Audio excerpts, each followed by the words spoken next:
Hey everybody, it's Brooke with WTI. I have been looking for a new foundation for a while, and because I'm a mom, I want something that's super quick and is not going to take a lot of work.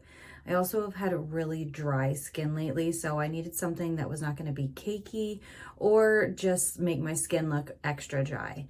This e.l.f. satin finish foundation is so perfect. It is exactly what I was looking for.